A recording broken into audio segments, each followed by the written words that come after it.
the book of Proverbs as we do this exposition. You know, we are continuing with the wise person and foolish people. The wise versus the foolish. So let's read verse 1.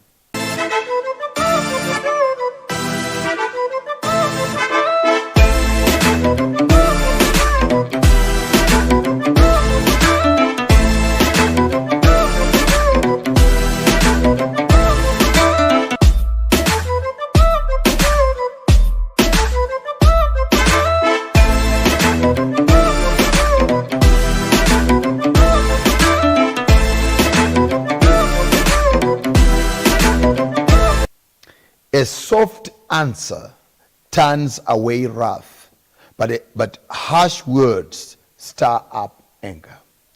Wise people will employ wisdom to turn away wrath, even in a situation where anger will be and emotions will be flaring. But harsh words stir up anger. So there are times when things are so hard that you just need to be soft. A soft answer. And that's wisdom, because wisdom, the Bible said, let us show our wisdom in the gentleness of wisdom. Wisdom is gentle, and gentleness is soft. The tongue of the wise uses knowledge rightly, but the mouth of fools pours out foolishness. The eyes of the Lord are in every place, beholding the evil and the good. Now this is one thing that he's very clear on. Let me combine this verse 2 and verse 3. The tongue of the wise uses knowledge rightly. A wise person uses their knowledge rightly. You don't use your knowledge to judge others. You use your knowledge to teach others, to bring them to the level of understanding. Oftentimes I have told my friends that I've seen people very judgmental. And we become so judgmental because we are using our knowledge to judge others. But I have a question. Do those people that you are judging, are those people that you are judging having or in possession of the same knowledge that you have? If they don't have the knowledge that you have, your judgment is misplaced. First of all, give people the knowledge.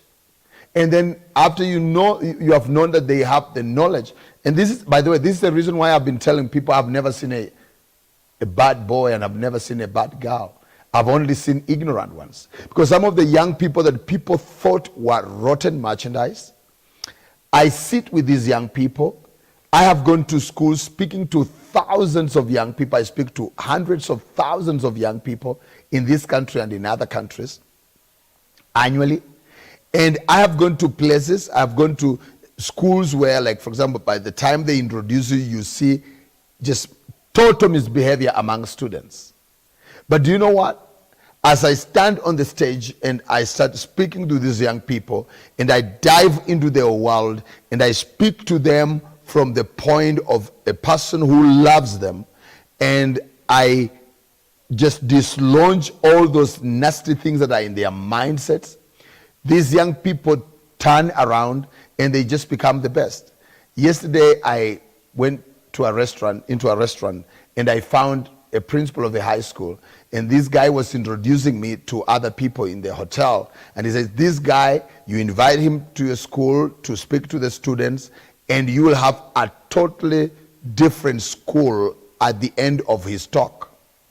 And they say, we always talk to these students, but we don't have this impact. But my question is, how do you change people that you don't like? And many times people talk to others from a holier than thou platform or standpoint.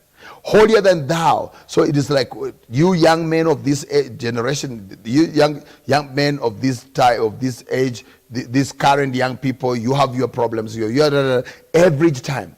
But if you dive into their world and then bring them out with the knowledge and the love of God, it is going to amaze you. I read a book in the 90s, and this book was written by a man called Schumacher. And Schumacher says that in every human heart, there is a sanctuary. And the only way to enter that sanctuary is through the persuasion of love. When you use love to penetrate the hearts of people, you can turn the most stubborn, you can turn around the most unreasonable person, for as long as that person realizes that you genuinely love them, you can so easily win them. A wholesome tongue is a tree of life, but perverseness in it breaks the spirit.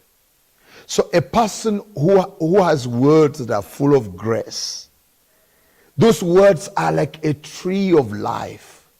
You speak things to your children, and you speak things to your husband or to your wife, and because your tongue is wholesome, your tongue is full of the grace of God. Anyone who listens to you and hears your words just receives life.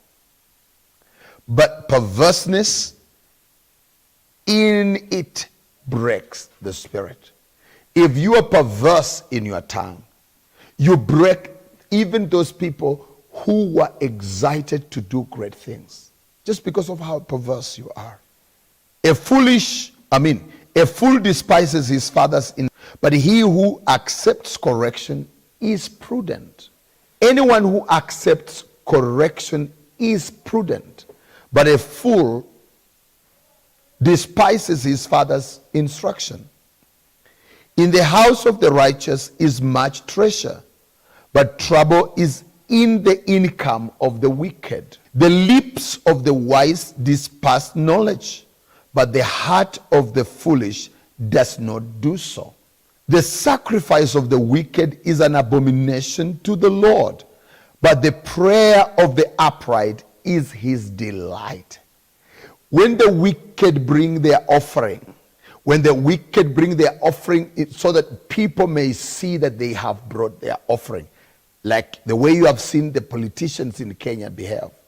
They would like to come to a church service and parade their monies. And yet some of these guys their monies are ill-gotten. And God doesn't receive those offerings. We may clap for them. We might shout a lot of hallelujahs for them. But God doesn't even recognize anything from what they are doing. But the prayer of the righteous, the upright, is the delight of God. God delights in the worship and the prayer of the righteous. The way of the wicked is an abomination to the Lord, but he loves the one who follows after righteousness. Correction is grievous to him who forsakes the way, and he who hates reproof will die. So here the warning is, if you cannot receive correction, how many people have been sacked just because by their employer because they don't follow instructions? How many people? How many children are living like vagabonds, yet their siblings and their parents are there? Their parents have opened their arms to receive them, but because they are rebellious, they are disobedient, they are living like vagabonds, and yet their brothers and sisters, their siblings, are enjoying life just because of their own arrogance. Sheol and destruction are before the Lord. How much more then the hearts of the children of men? A scoffer does not love the one who reproves him, nor will he go to the wise. If you want to know whether you are going to succeed or not, ask yourself, do you normally receive correction? And what kind of company do you have? Do you have the company of wise people who speak into your life and speak life into your life? Or you're just with a group of people with whom you discuss nonsense? You laugh and discuss just nonsense. It is important for you to find someone who confronts you. The Bible tells us, better a rebuke from a friend or a slap from a friend than flattery from the enemy, from those who are false friends. A merry heart makes a cheerful countenance, but sorrow of heart, the spirit is broken. So, in biology they tell us that you take less energy to smile than to frown. People who frown use a lot of their muscle energy, and that is why they grow old faster. They come up, their faces, the wrinkles and everything, and they look like old people just because they are ever frowning. And so we are told here, let me read this. A merry heart makes a cheerful countenance. If your heart is happy, your countenance is just lively. Your appearance, your facial expression, your body language, your everything just shows the joy that it is in your heart. But by sorrow of the heart, the spirit is broken. If your heart is sorrowful, your spirit is broken, and it will be seen on your face. The heart of him who has understanding seeks knowledge, but the mouth of fools feeds on foolishness. While a wise person wants wisdom every day, a foolish person keeps on eating and feeding himself and drinking foolishness. All the days of the afflicted are evil, but he who is of merry heart has a continual feast. Better is a little with the fear of the Lord than great treasure with trouble.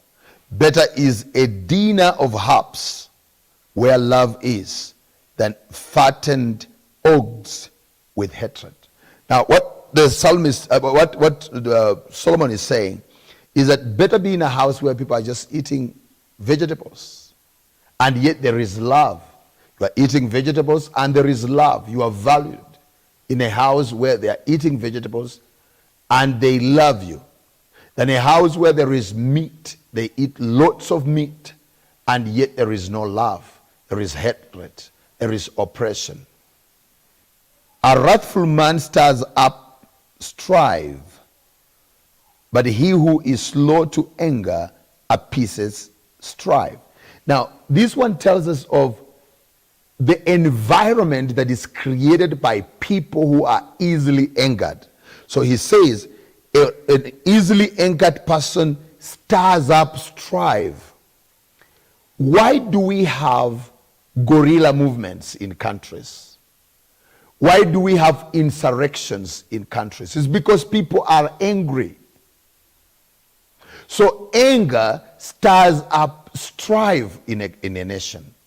Anger stirs up strife in a relationship. Anger stirs up strife in the family. Anger is a terrible cancer. It destroys. Then he goes on and he says, but he who is slow to anger appeases strife. You know, in a country, as the leader of the country, as the president, as the prime minister, as the commander of the armies of your country, you need to be a man that does not demonstrate anger and reveal anger. And you should not stir up anger in among the people of your country. You should not put a wedge between the people of the country, whether on race line or party line or religious lines. You should never do that as a leader, because you will destroy the country. You should never do that as a father, because you will destroy your family. You should never do that as a husband. You will destroy your marriage. Or your wife, you will destroy your marriage. You shouldn't in any way allow anger to take preeminence in your family or in your place of work. Let me repeat verse 18 again. A wrathful man stirs up strife. A man of anger stirs up strife. But he who is slow to anger appeases strife. The way of the slothful man is a hedge of thorns, but the way of the righteous is a highway. Now, a slothful person always sees obstacles. A lazy man will give you 101, 1,000,001 reasons why they didn't do what they ought to have done. But a wise man, but a righteous man, a man who is diligent in his work, will always see a highway where even in the midst of trouble, in the midst of obstacles, a man of faith, a righteous man, will still see the way. You remember that song by Don Moen? God will make a way where there seems to be no way. And that's what God says in his word. He's a God who makes a way where there is no way. He's a God who divides the water for you to pass through. There is no situation too difficult for you, my dear friend. If only you can hang in on God, trust in him, put your trust in him, meaning run for refuge in God. Run for refuge in God. God is going to do it for you. Let me repeat this verse again. I like the way, in fact, it's like I'm reading it for the first time. He says, the way of the slothful man is a hedge of thorns, but the way of the righteous is a highway. The way of the righteous is a highway. So this is something that we need to really, really impress on. This is something that we need to look at. And really, lazy people, slothful people, people who are lazy, who are not ready to work, will always give you a reason as to why they are not working. They are always having excuse. While you are making excuse, like you have graduated from university, from college, and you are ever saying, we don't have jobs, are you aware that there are people that you graduated with that went and worked for someone, got some little cash, and began their own business, and their business is blooming, and they are now even employing others? While you are seeing obstacles and you think, in these COVID days, in these COVID times, economy is terrible, things are not going to work. Aren't you aware that even in these COVID times, there are people who are prospering? Because they are working, because they are trusting in God, because their trust is in God, and God is causing things to happen for them. A wise son makes a glad father, but a foolish man despises his mother. A wise son makes his father glad, but a foolish man despises his mother because he cannot do what is right. Verse 21. Folly is joy to him who lacks wisdom, but a man of understanding walks uprightly. Foolish people, whenever they do things from their foolishness and folly, for that matter, they care less. They care less. To them, it's just a joy to continue living like that in their foolishness. Now, verse 22. I love this verse 22. It says, without consultations, plans are frustrated, but in the multitude of counselors, they are established. There are so many people with great ideas, great ideas, but they do not have the right counsel. If you have an idea, seek for counsel. There are people outside there that have the counsel that will turn your idea into full fruition, and you will see the glory of God. You just need the counsel of other people, and particularly those who have succeeded and excelled in the thing that you want to do. People whose lives, you look at their lives, and their lives are a sequence of success. You need to go to these people. People who have gone through difficult times, but still they overcome and they are victorious. They are on top of it. You need such a men and women as your counselors. Let them speak in your life. Otherwise, your plans will always be frustrated. I like the language that is being used here. Plans are frustrated for lack of counsel. You may have the best plans on earth, but if you don't have the right counsel, those plans will never, ever come to fruition. A man has joy by the answer of his mouth, and how good is a timely word. You know, speaking the word in its season is very powerful. The way of life leads upward for the wise, so that he may turn away from Sheol below. The Lord will destroy the house of the proud, but he will establish the boundary of the widow. The thoughts of the wicked are an abomination to the Lord, but the words of the pure are pleasant. He who is greedy for gain troubles his own house, but he who hates bribes will live. Now here we are being told that corruption affects your family.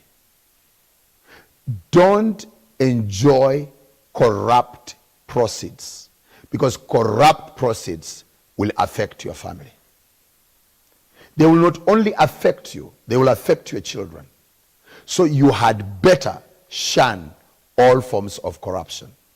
The thoughts of the wicked are an abomination to the Lord, but the words of the pure are pleasant. He who is greedy for gain troubles his own house, but he who hates bribes will live.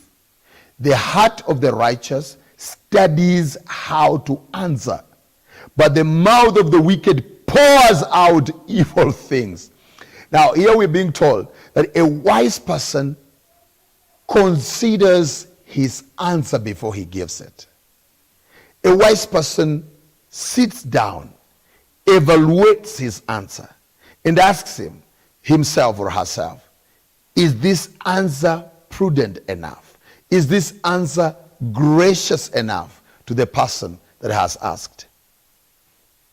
If they make a comment, their comments are normally well thought. And this is exactly what we ought to be. The Lord is far from the wicked, but he hears the prayers of the righteous. The cheerful look rejoices the heart, and a good report makes the bones fat. Now, this is on this good report makes the bones fat. This is something that